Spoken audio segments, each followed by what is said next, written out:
warahmatullahi wabarakatuh. Salam sejahtera untuk kita semua. Saya ucapkan selamat pagi untuk semuanya. Yang terhormat Bapak Dr. Damrah MPD, dan semoga kita dalam keadaan sehat walafiat. Amin. Nama saya Siti Kurniati Utami. Saya mahasiswa Pasca Sarjana di FIK Olahraga UNP. Sebelum saya menyampaikan materi tentang paper yang saya buat, izinkan saya untuk menyampaikan kata-kata bijak, yaitu pendidikan adalah senjata paling utama untuk mengubah dunia. Baiklah, saya akan menyampaikan materi paper saya yang berjudul Cara Mengajar yang Efektif dalam PJOK secara Pedagogi. Sebagai sebuah profesi, guru dituntut memiliki 4 kompetensi yang sebelumnya 4 kompetensi ini sudah saya jelaskan di video yang sebelumnya. Nah, pendidikan jasmani pada dasarnya merupakan bagian integral dari sistem pendidikan secara keseluruhan yang bertujuan untuk mengembangkan aspek kesehatan, kebugaran jasmani, berpikir kritis, stabilitas emosional, keterampilan sosial, penalaran, dan tindakan moral.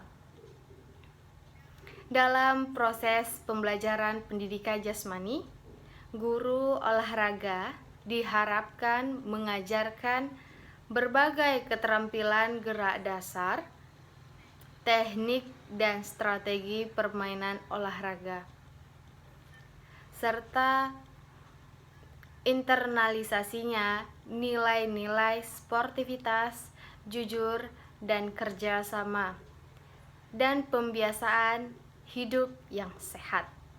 Dalam pelaksanaan pembelajaran, guru harus dapat memberikan berbagai pendekatan agar siswa itu termotivasi dan tertarik untuk mengikuti pembelajaran di dalam kelas atau di lapangan. Untuk mengetahui pengelolaan kompetensi yang baik, tentu saja guru harus memahami unsur-unsur penting yang berkaitan tentang kompetensi pedagogi, yaitu tentang pembelajarannya.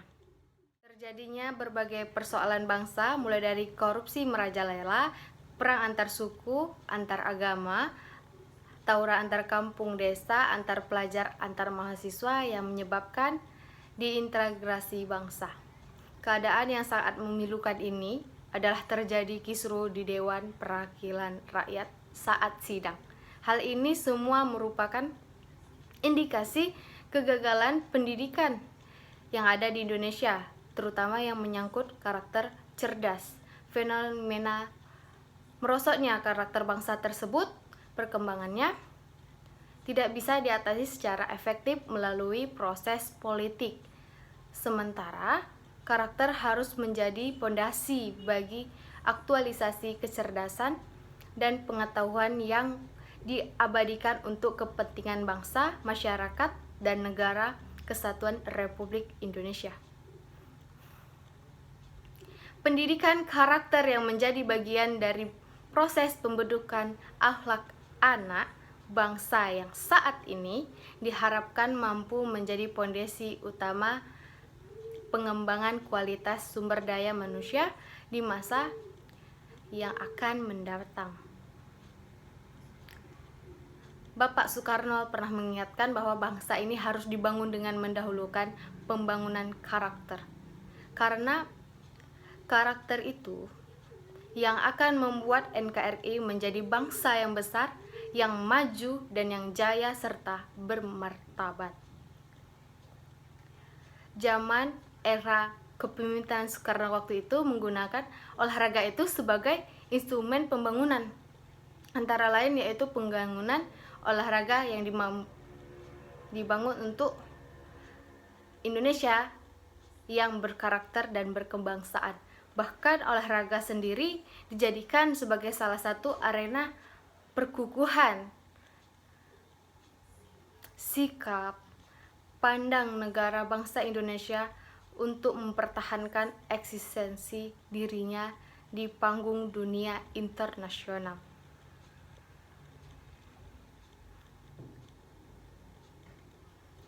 Olahraga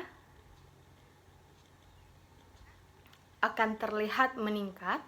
Hal itu disebabkan karena olahraga itu merupakan kegiatan yang terbuka bagi setiap orang sesuai dengan kemampuan dan kesenangannya masing-masing. Nah, di samping itu, di zaman yang globalisasi ini, kita harus adanya pembinaan dan pembangunan dalam bidang olahraga yang perlu diwadahi oleh satu undang-undang yang mengatur sistem keolahragaan secara nasional. Di samping itu, kita perlu juga mengungkapkan bahwa guru olahraga itu juga harus berperan dalam memajukan bangsa negara ini.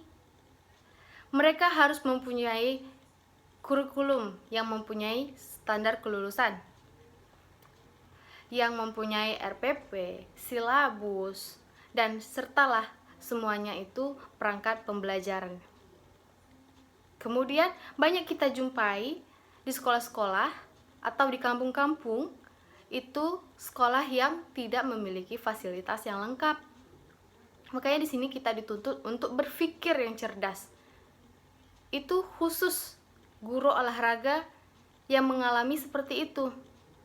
Makanya guru olahraga ini harus pintar. Yang pertama, bagaimana kita membuat supaya pembelajaran kita itu tidak membosankan. Kayak dibuat permainan sebelum pembelajaran itu. Permainan ini kita gabungkan dengan namanya itu peregangan. Agar siswa ini aktif. Siswa yang aktif itu ditentukan oleh guru yang aktif juga.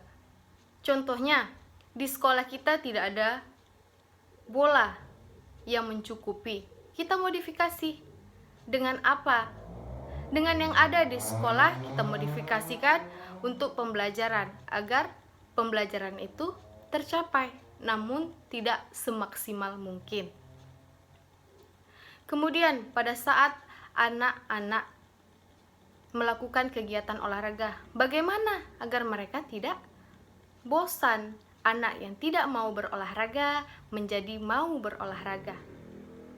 Makanya kita tuntut guru olahraga ini harus memiliki yang pertama perangkat kelas. Perangkat kelas di situ ada bagaimana caranya awal datang guru bersama siswa. Kita berbincang, kita ajak berdoa, kita ajak bercerita, bertanya jawab tentang materi yang akan kita pelajari. Selain itu, pada saat kita melakukan peregangan. Nah, peregangan itu kita lakukan dengan permainan. Misal, permainan tradisional yang semuanya itu bergerak di situ. Makanya banyak anak-anak pada saat bermain, dia tidak sadar bahwa dia sudah melakukan gerakan peregangan yang statis dan dinamis.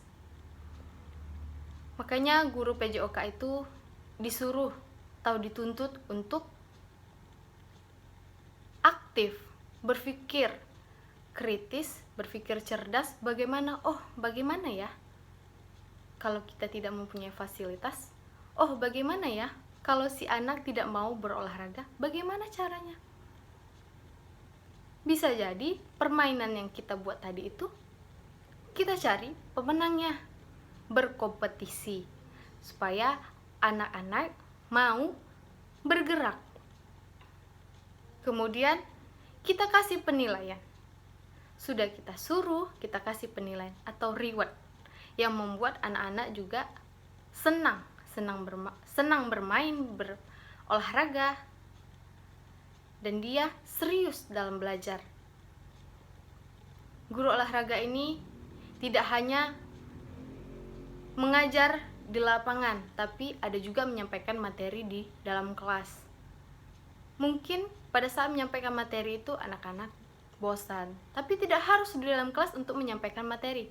Kebanyakan guru olahraga yang saya jumpai di tempat saya tinggal, atau bahkan dulu saya punya guru yang mengajar di dalam kelas menyampaikan materi, itu sangat membosankan. Kayak kita bawa di luar kelas, kita kasih materi, tanya jawab, kita buat pendekatan kooperatif atau berkelompok atau bagaimana. Jangan metode ceramah, karena pada saat pembelajaran olahraga kita pakai metode ceramah, mungkin siswa itu akan bosan. Setidaknya kita campur dengan games. Pada saat kita melakukan pembelajaran penjas, kita tidak langsung ke pembelajarannya. Kita tanya dulu, apa kabar? Kita tanya dulu, apa yang sudah dia lakukan di rumah, sudah membaca atau belum? Apa yang sudah dia dapat tentang pelajaran ini? Apakah dia sudah pernah bermain, misalkan bola voli? Ditanya, kamu pernah melihat bola voli? Warnanya apa? Kita kasih tahu bagaimana cara bermainnya. Kita peragakan. Kita yang meragakan dulu, baru kita suruh anak memperagakan, mempraktekkan. Ketika anak-anak sudah paham, dia mampu untuk melakukan gerakan-gerakan tersebut yang sudah kita kasih. Kemudian kita kasih aplaus. Wah, kita kasih pujian. Apa yang kamu lakukan itu sudah bagus. Kalaupun ada yang belum bagus, kita sampaikan, itu sudah bagus nak, tapi alangkah baiknya seperti ini. Jangan langsung kita bilang, itu nggak bagus.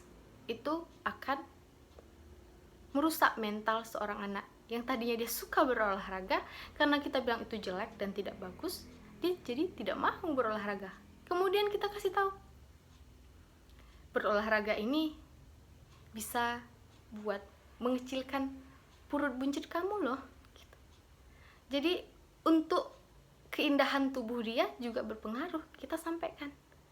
Nah, untuk yang malas berolahraga, mau lengannya yang kecil, dengan cara begini, dengan melatih begini. Kamu yang badannya besar, berat badannya yang melebihi, dengan olahraga kamu bisa seperti ini. Bisa jadi cantik, bisa jadi awet muda, bisa jadi tubuh yang ideal.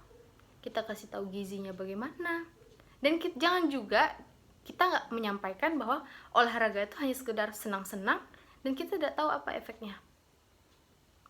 Kita kasih tahu bahwa pada saat kita berolahraga bisa saja kita mengalami cedera.